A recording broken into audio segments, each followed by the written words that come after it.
آج تمہاری ساری زندگی تو موبائل کے اندر کٹ رہی ہے. 2 بجے رات تک بیٹھے ہوئے ہیں. کیا کر رہے ہیں؟ موبائل چلا رہے ہیں, گیم کھیل رہے ہیں موبائل پر. اتنی محبت موبائل سے, اتنا پیار موبائل سے. نہ نماز کی فکر ہے, نہ اللہ کے قرآن کی فکر ہے, نہ دین کی فکر ہے, نہ اسلام کی فکر ہے, نہ خود اپنی فکر ہے, نہ اپنے ماں باپ کی فکر ہے, نہ اپنے خاندان کی, نہ معاشرے کی, نہ سماج کی.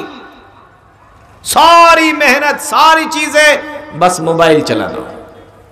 یہ ہمارے نوجوانوں کی حالت ہے. کتنے لوگ ہیں ہمارے پاس بھی آتے ہیں, اور یہ جو علماء کرام بیٹھے ہوئے ہیں یہاں پر, ان کے پاس بھی آتے ہوں گے. آ کر ایک ہی سوال کرتے, مولانا کوئی ایسی دعا بتائیے کہ برکت ہو جائے, مولانا ایسی دعا کیجئے کہ برکت ہو جائے. اور برکت کیسے ہوتی ہے؟ 2 بجے رات میں سوتے ہیں, دن میں 10 بجے 11 بجے اٹھتے ہیں, اور ان کو برکت چاہیے. آج یہ ہمارے نوجوانوں کی حالت. گھر کے دروازے کے باہر بیٹھے ہیں 12 1 2 بجے بیٹھے ہوئے ہیں, اور بیٹھ کر موبائل چلا رہے ہیں. یہ نوجوانوں کا معاملہ ہے. پورے دن کے جب تک واٹس ایپ پر جتنے میسج آئے ہیں سارے کھول کر دیکھ نہیں لیں گے, اور خاص طور سے جو ان کے دوستوں نے ان کو بھیجے ہوں گے, اور ان کے گروپس کے اندر جو میسج آئے ہوں گے وہ سارے میسج پڑھ نہیں لیں گے. اس میں سے جو ہنسی کا, مذاق کا بڑھیا سا میسج لگا, اس کو پھر اپنے اور دوستوں کے پاس فارورڈ نہیں کر دیں گے, تب تک یہ سوتے نہیں. سارے میسج پڑھنا لازمی ہے, اس میں سے دوستوں کو فارورڈ کرنا لازمی ہے. دوست نے اگر کوئی بات پوچھی ہے جواب دینا لازمی ہے. اس کے لیے پھر 12 بج جائے, 1 بج جائے, کوئی پرابلم نہیں, کوئی مسئلہ نہیں. ان نوجوانوں سے پوچھو کہ قرآن کریم بھی تو اللہ تعالیٰ کا ایک میسج ہے. قرآن کریم بھی اللہ تعالیٰ کی طرف سے آئی ہوئی یہ کتاب ہے. اس کو تم نے آخری بار کب پڑھا تھا؟ تمہارے گھر کے اندر قرآن کریم کے اوپر دھول جم رہی ہے, تم نے اس کو کب پڑھا تھا؟ آج تمہیں فکر ہے تو موبائل پر آئے ہوئے واٹس ایپ کی فکر ہے, اس پر آئے ہوئے میسج کی فکر ہے. کیا کچھ اعلان کرنا ہے شیخ؟ মা বোনেরা, এর পিছনে দুজন বক্তা আছেন, বাংলা বক্তা, আর ইনার পরে পরে বাংলাদেশি বক্তা আসছেন, ওনাকে দিয়ে দেবো ইনশাআল্লাহ. তারপরে আরেকজন আসাম থেকে আছেন বাংলা বক্তা, খুব সুন্দর বক্তব্য রাখছেন.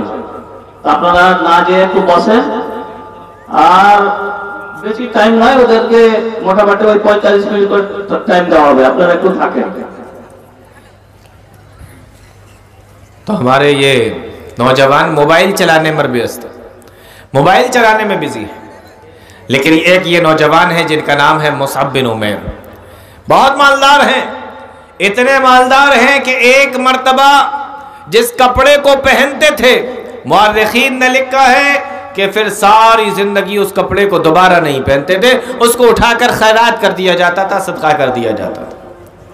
اتنے مالدار. مکہ کی کسی گلی سے اگر نکل جاتے تھے, بعد میں کوئی جاتا تھا تو سمجھ جایا کرتا تھا کہ یہاں سے مصعب بن عمیر گزرے. کیوں؟ اس لیے کہ اتنی قیمتی خوشبو ان کے علاوہ کوئی دوسرا لگاتا ہی نہیں تھا. یہ مصعب بن عمیر, اور خوبصورت اتنے کہ ان کا چہرہ نبی صلی اللہ علیہ وسلم سے ملتا جلتا تھا. آپ اندازہ کریں کہ جس کا چہرہ نبی سے ملتا جلتا ہو وہ کتنا خوبصورت ہوگا. لیکن کیا یہ دنیا کی رنگینی کب تک ہے؟ جب تک دنیا کو سب کچھ سمجھ رکھا ہے, دنیا پکڑنا ہے, دنیا بنانا ہے, دنیا کے اندر جینا ہے, یہی نام کمانا ہے, یہی شہرت حاصل کرنی ہے, سب کچھ دنیا ہے. اوڑھنا دنیا, بچھونا دنیا, کھانا دنیا, جینا دنیا, چلنا دنیا, آنا دنیا, جانا دنیا, سب کچھ دنیا. آخرت کہاں ہے؟ دین کہاں ہے؟ اسلام کہاں ہے؟ نیک اعمال کہاں ہے؟ ساری محنت ہماری آج دنیا کے لیے نہیں ہو رہی. حضرت مصعب بن عمیر پیاری نبی صلی اللہ علیہ وسلم کے پاس میں آئے, کانوں سے آواز ٹکرائی, اعلموا انما الحیات الدنیا لعب ولہو, جان لو دنیا کی زندگی کھیل اور تماشے کے علاوہ کچھ بھی نہیں ہے.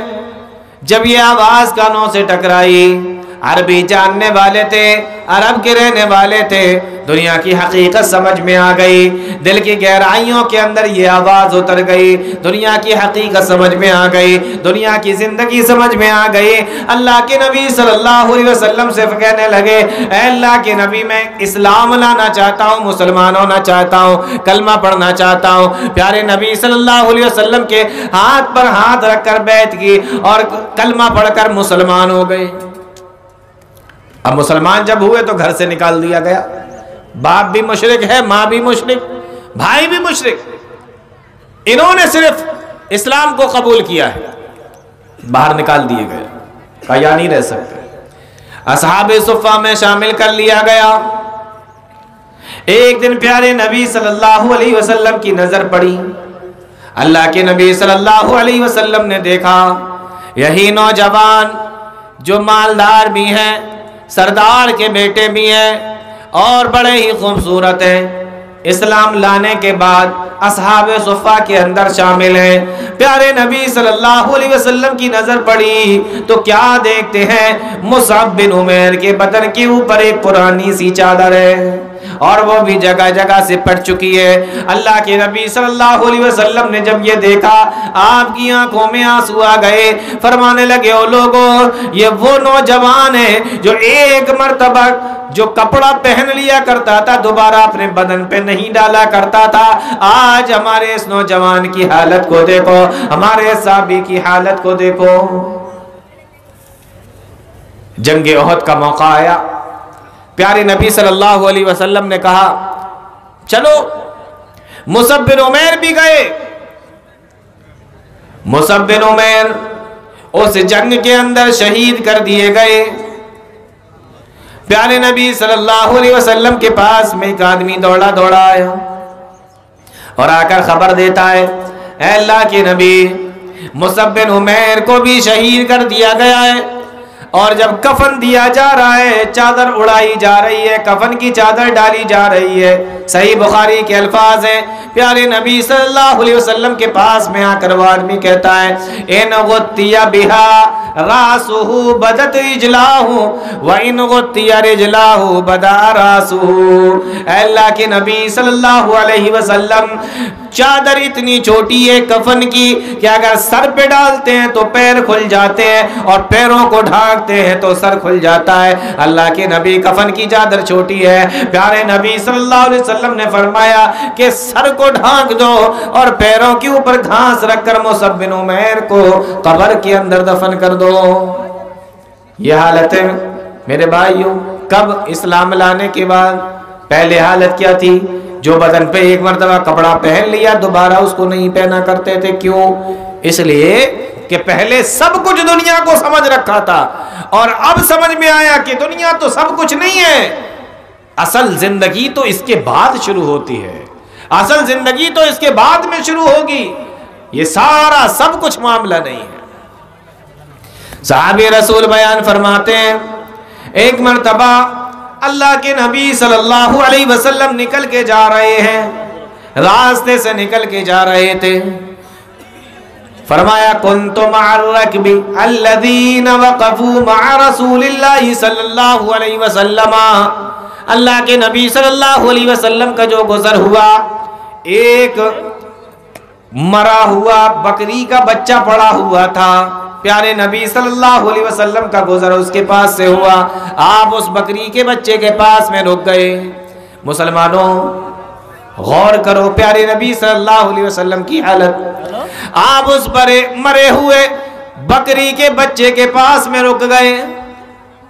پیارے نبی صلی اللہ علیہ وسلم نے فرمایا، اے میرے صحابہ، اس بچے کی جس نے اس کو پھینکا ہے اس کی نظر میں کیا اہمیت ہوگی، کیا ویلو ہوگی؟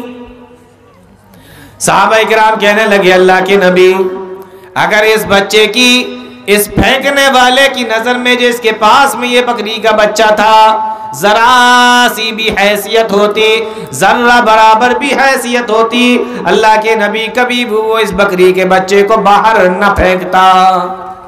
ہم لوگ کیا کرتے ہیں؟ ہم لوگ کب پھینکتے ہیں چیزوں کو باہر؟ کوڑے میں کب ڈالتے ہیں؟ کب پھینکتے ہیں؟ جب اس کی کوئی حیثیت ہماری نگاہ میں نہیں ہوتی، وہ ہمارے کسی کام کا نہیں ہوتا، ہم اس کو کیا کرتے ہیں؟ اٹھا کر باہر پھینک دیتے ہیں، کوڑے میں پھینک دیتے ہیں، کسی کام کا نہیں۔ آپ نے فرمایا اترون هذه حانت على آلهة حين القوها، اے میرے صحابہ بتاؤ اس کی کیا اہمیت ہوگی جب اس کو اٹھا کے باہر پھینکا ہوگا؟ صحابہ کرام کہنے لگے اللہ کے نبی، اس کے گھر والوں کی نظر میں اگر ذرہ برابر بھی اس کی کوئی اہمیت ہوتی، آج یہ یہاں نہ پڑا ہوتا، گھر کے اندر رکھا ہوا ہوتا۔ اللہ کے نبی صلی اللہ علیہ وسلم فرماتے ہیں فَالدُّنْيَا أَهْوَنُ عَلَى اللَّهِ مِنْ هَذِهِ، اللہ کی نظر میں دنیا کی اتنی بھی اہمیت نہیں ہے جتنا کی اہمیت اس مرے ہوئے بکری کے بچے کی اس کے مالک کی نظر میں ہوگی۔ مرنے کے بعد ہو سکتا ہے کہ ذرا سی کوئی اہمیت اس کے مالک کی نظر میں ہو، لیکن اللہ کی نظر میں اس کی تو وہ بھی اہمیت نہیں ہے۔ یہ دنیا ہے میرے بھائی، اس دنیا کی اتنی بھی اہمیت نہیں، مرے ہوئے بکری کے بچے کی برابر بھی نہیں۔ اور ہم کیا کر رہے ہیں؟ اسی دنیا کے لیے جی رہے ہیں، اسی دنیا کے لیے ساری محنتیں کر رہے ہیں، اسی دنیا کو حاصل کرنے کے لیے ساری کوششیں کر رہے ہیں۔ ایک بار بھی دل میں خیال نہیں آتا کہ دنیا کب تک کی ہے، کتنے دن کی ہے۔ صحیح مسلم کی روایت ہے، اللہ کے نبی صلی اللہ علیہ وسلم نے فرمایا مَد دنیا فی الآخرۃ الا مثل ما یجعل احدکم اصبعہ فی الیم فلینظر بما ترجع۔ اللہ کے نبی صلی اللہ علیہ وسلم فرماتے ہیں دنیا کی حیثیت اگر تم دیکھنا چاہتے ہو تو کسی سمندر کے کنارے کھڑے ہو جانا اور اس سمندر کے اندر اپنی انگلی کو ڈالنا، انگلی ڈالنے کے بعد میں اس کو باہر نکالنا۔ پیارے نبی فرماتے ہیں یہ تمہاری انگلی کے اوپر جو پانی لگا ہوا ہے یہ دنیا کی زندگی ہے، اور یہ جو ٹھاٹے مارتا ہوا سمندر پورا کا پورا بچا ہوا ہے یہ آخرت کی زندگی ہے۔ یہ دنیا کی زندگی ہے، یہ آخرت کی زندگی ہے۔ بتاؤ ہم میں سے کون ایسا بے وقوف ہوگا جو اس قطرے کے برابر زندگی کے لیے سمندر والی زندگی کو برباد کر دے؟ ہماری نظر میں اس کی تو اہمیت ہے جو دنیا کی زندگی ہے، لیکن آخرت کی زندگی، یہاں سے جانے کے بعد کی زندگی کیا ہے، اس کی حیثیت؟ اللہ کے نبی صلی اللہ علیہ وسلم کے بارے میں آتا ہے اضطجع النبی صلی اللہ علیہ وسلم علی حصیر، اللہ کے نبی صلی اللہ علیہ وسلم ایک مرتبہ چٹائی پر لیٹے ہوئے تھے۔ ہم میں سے تو لوگوں کو یاد بھی نہیں ہوگا کہ ہم لوگ آخری ٹائم کب چٹائی پر لیٹے تھے۔ آج ہمیں نرم نازک گدے چاہیے، نرم نازک بستر چاہیے، اور جیسے ہی اللہ تعالیٰ نے تھوڑا سا مال و دولت دیا بہترین طریقے کی قالین ہے، بہترین طریقے کے گدے آتے ہیں، کوئی دقت کی بات بھی نہیں ہے۔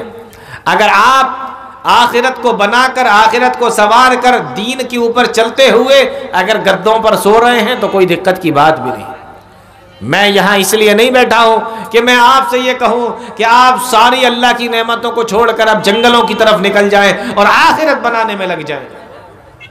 میں اس لیے نہیں بیٹھا، میں اس لیے بیٹھا ہوں کہ سب کچھ دنیا کو مت سمجھیے۔ دنیا میں اللہ نے جو نعمتیں دی ہیں اس سے لذتیں حاصل کیجئے، اس سے فائدہ اٹھائیے، لیکن دنیا ہی کو سب کچھ مت سمجھیے۔ اس کے ذریعے سے آپ آخرت کو بنانے کی کوشش کیجئے۔ میں یہ نہیں کہہ رہا کہ آپ اچھے کپڑے نہ پہنیں، میں یہ نہیں کہہ رہا کہ آپ اچھے کھانے نہ کھائیں، میں یہ بھی نہیں کہہ رہا کہ آپ اچھے مکان میں نہ رہیں، لیکن ہاں سب کچھ آپ کا اچھا پہننا، اچھا کھانا، اچھا رہنا ہی ہو جائے، یہ زندگی نہیں چلے گی۔ یہ نعمتوں کے اندر ڈوب کر آپ آخرت کو بھول جائیں، ایسا نہیں ہونا چاہیے۔ پیارے نبی صلی اللہ علیہ وسلم، یہ حدیث سنا کے بعد ختم کرتا ہوں۔ پیارے نبی صلی اللہ علیہ وسلم چٹائی پر سوئے ہوئے ہیں، اتنے میں حضرت عمر رضی اللہ تعالیٰ عنہ آ جاتے ہیں۔ حدیث کے اندر آتا ہے اللہ کے نبی صلی اللہ علیہ وسلم اٹھ کر بیٹھ جاتے ہیں۔ فَأَثَّرَ فِي جِلْدِهِ، حدیث میں آیا